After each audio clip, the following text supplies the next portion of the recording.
Sir YCP నేతలపైన వరుసగా కేసులు నమోదవ్వడం చూస్తున్నాం సార్. ఆ లిస్టులో ఇప్పుడు సజ్జల గారు కూడా చేరిపోయారు. ఆయన పైన కూడా సిఐడి వాళ్ళు సిఐడికి ఫిర్యాదు చేశారంటున్నారు. మరి ఏ కేసు మీద ఫిర్యాదు చేశారు? మరి సజ్జల అరెస్ట్ అయ్యే అవకాశం ఏమన్నా ఉందంటారా? సజ్జల మీద సిఐడికి నిన్న ఫిర్యాదు అందింది. బద్రీనాథ్ అని నెల్లూరులో గనుల యజమాని, ఆయన మైన్స్ యజమాని, ఆయన సిఐడి డిఎస్పికి కంప్లైంట్ ఇచ్చాడు.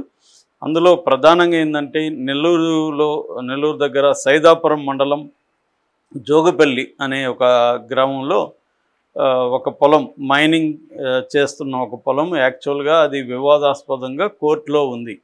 కోర్టులో ఉన్నప్పుడు ఆ మైనింగ్ మీద కోర్టు నిషేధం విధించింది. అయినా కూడా అక్కడ మైనింగ్ యాక్టివిటీస్ చేశారు. ముఖ్యంగా చేసింది ఎవరంటే సజ్జల రామకృష్ణారెడ్డి అనుచరులు, శ్రీకాంత్ రెడ్డి, తర్వాత అక్కడ నెల్లూరులో ఒక హోటల్ యజమాని ధనంజయ రెడ్డి, తర్వాత గతంలో గత మంత్రిగా ఉన్న కారుమూరి నాగేశ్వరరావు అల్లుడు సందీపు, తర్వాత రామకృష్ణారెడ్డి అనుచరులు, వీళ్ళు అక్కడ దౌర్జన్యపూరితంగా ఆక్యుపై చేసుకొని మైనింగ్ యాక్టివిటీ చేస్తున్నారు. సో ఇది సజ్జల ప్రేరేపణతో జరుగుతుంది. సో వీళ్ళందరినీ అరెస్ట్ చేయండి, వీళ్ళందరి మీద కేసు పెట్టండి అని సిఐడి డిఎస్పికి కంప్లైంట్ ఇచ్చారు. ఇప్పుడు సిఐడి డిఎస్పి వీళ్ళందరి మీద కేసులు పెడుతుంది. సజ్జల రామకృష్ణారెడ్డి కూడా ఈ కేసులో అరెస్ట్ అయ్యే అవకాశం కనిపిస్తుంది. ఇది ఒకటే కాకుండా సజ్జల మీద వరుసగా మనకి కేసులు 1 by 1 స్టార్ట్ అవుతున్నాయి. ఎందుకంటే ఇప్పుడు ఎక్కడ ఏ కుంభకోణం జరిగినా సజ్జల్ని దాంట్లో ఇరికిచ్చేస్తారు. ఎందుకంటే మనకి ప్రధానంగా జగన్కి ఒక మౌత్ పీస్ లాగా సజ్జల ఉన్నాడు. అట్లాగే సకల కాల శాఖ మంత్రిగా కూడా సజ్జల ఉన్నాడు. ఎందుకంటే జగన్కి ముందు నుంచి కూడా మన మోడీలాగా మీడియాతో మాట్లాడే అలవాటు లేదు. డైరెక్ట్గా వచ్చి మీడియాతో మాట్లాడడం, మీడియా సమావేశాలు పెట్టడం, ఎప్పటికప్పుడు జరుగుతున్న పరిణామాల మీద తన అభిప్రాయాలు చెప్పడం, క్లారిఫికేషన్ ఇవ్వడం, ప్రజలకు సందేశం ఇవ్వడం, ఇటువంటి జగన్ ఎప్పుడు చేయలేదు. సో దానికి తనకు బదులుగా ఒక ఆల్టర్ ఈగో లాగా సజ్జలను పెట్టుకున్నాడు. సజ్జలు అంటే తనకు ఫస్ట్ ఏంటంటే లాయల్గా ఉన్న వ్యక్తి, తర్వాత సీనియర్ జర్నలిస్టు, సాక్షి ఎడిటర్గా ఉన్నాడు. ఆయనకి కొంత సర్కిల్ ఉంది. రెండోది సజ్జల వాళ్ళ ఫ్యామిలీ ఫ్రెండ్స్ వాళ్ళు, జగన్ అండ్ సజ్జల. సో అందువల్ల నమ్మకస్తుడు, రెండోది నాలెడ్జ్ ఉంది తనకి అని చెప్పి తనని పెట్టుకున్నాడు. సో దీనివల్ల ఏమైందంటే ప్రతిదీ ఇప్పుడు అదేదంటారు పాపాల భైరవుళ్ళు అని, గెలుచుంటే సజ్జలకు మంచిగానే ఉండేది.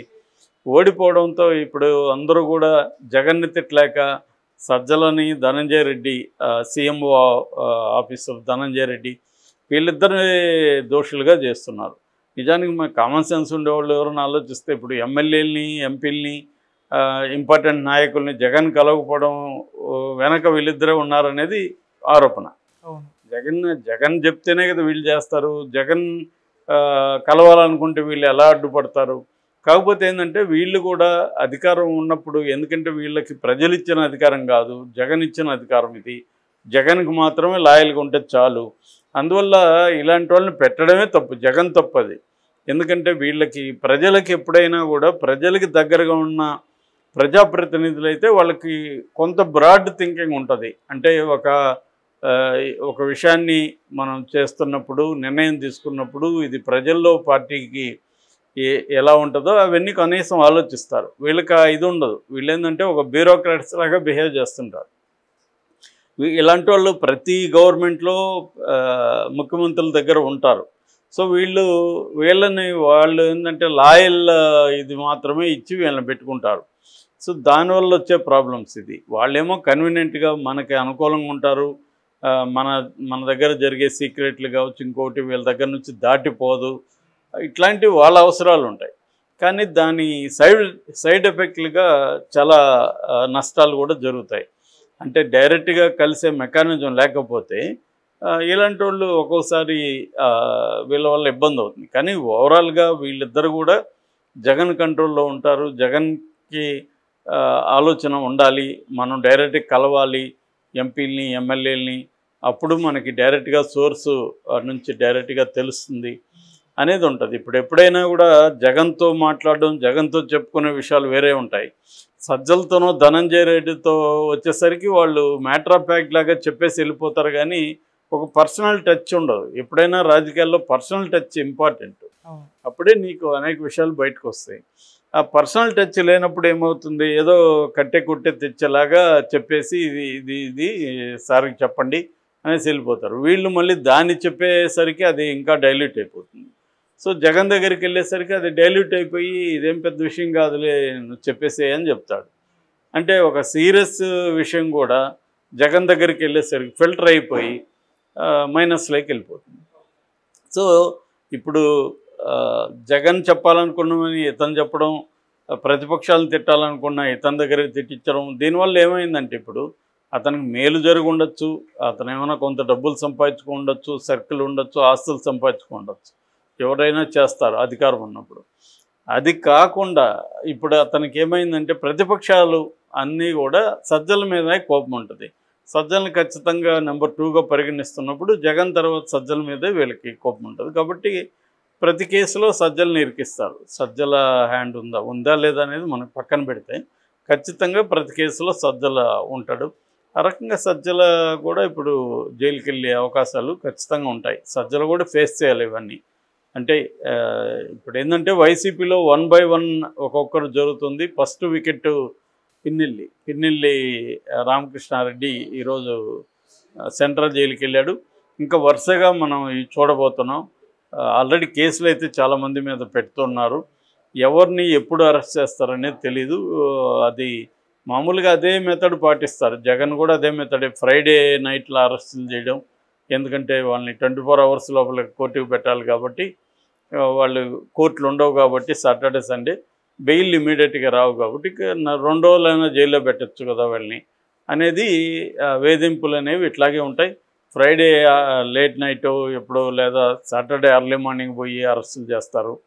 ఇది అన్నీ కామన్గా అందరూ చేసే టాక్టిక్సే. దీంట్లో ఏమి పెద్ద తెలివితేటలు అక్కర్లేదు, ఎవడైనా ఇది చేస్తారు.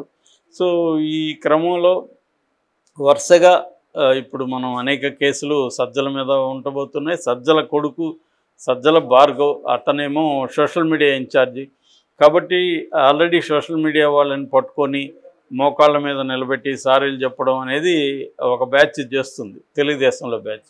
వాళ్ళు ఏంటంటే వీళ్ళ మీద వ్యక్తిగతంగా ఎవరెవరైతే చేశారో వాళ్ళని పట్టుకురావడం, వాళ్ళ మీద ఇచ్చేయడం. గతంలో ఏమో తెలుగుదేశం ఇలా చేయకుండా కేసులు పెట్టి అరెస్ట్ చేస్తుంది. వీళ్ళేమో ఒక పక్క కేసులు కూడా పెడుతున్నారు, రెండో పక్క వీళ్ళే చట్టాన్ని చేతుల్లోకి తీసుకొని మోకాళ్ళ మీద నిలబెట్టడం, వీడియోలు చేయడం, ఏడిపించడం వాళ్ళ దగ్గర.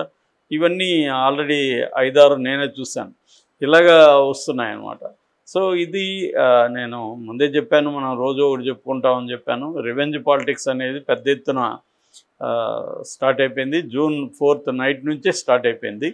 సో ఇంకా రోజు ఒకటేమో కేసులు పెట్టి వీళ్ళందరినీ జైళ్ళల్లో పెట్టి, ఒక కేసులో బెయిల్ వస్తే ఇంకొక కేసులో బెయిల్ రాకుండా ఈ PT warrant, prisoner in transit warrant, ఈ పీటీ వారెంట్ ఇష్యూ చేయించి మళ్ళీ ఆ కేసులో అరెస్టులు చేసి ఇలాగా. అంటే రేపు ఎన్నికల ముందు కూడా ఇవి జరిగే అవకాశం ఉంది. ఎందుకంటే ఇప్పుడు స్థానిక ఎన్నికలు ఉన్నాయి, ఎమ్మెల్సీ ఎన్నికలు ఉన్నాయి,